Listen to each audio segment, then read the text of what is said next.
Hurd Galt, and I have lived in Forsyth County all of my life. How has the poultry industry impacted your life personally?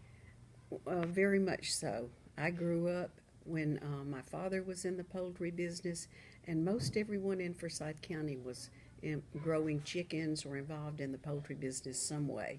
My very first job was, well, before I even had a real job, I would help my grandparents work in their chicken houses.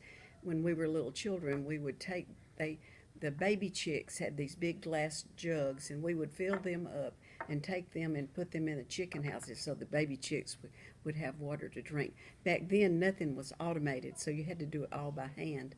But then when I was about 12, I started working in my dad's hatchery, and I was debeaking and vaccinating baby chicks.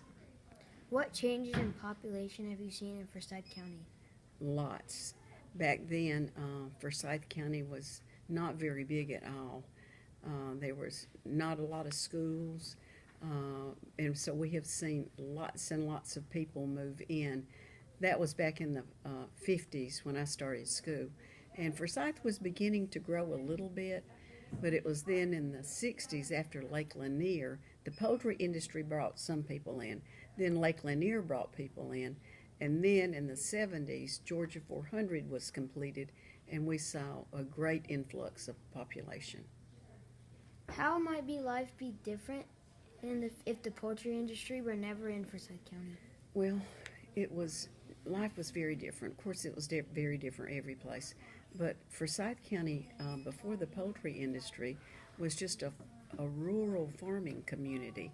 There weren't a lot of people here, and the farming was okay, but the land is not even great for farming. It's just rocky and red clay. Have you ever tried to plant something in red clay? It's hard to get it to grow. So the poultry business was something that everyone was involved in. Everybody had a chicken house. And then a lot of people were in the poultry business. They had hatcheries, feed mills, processing plants.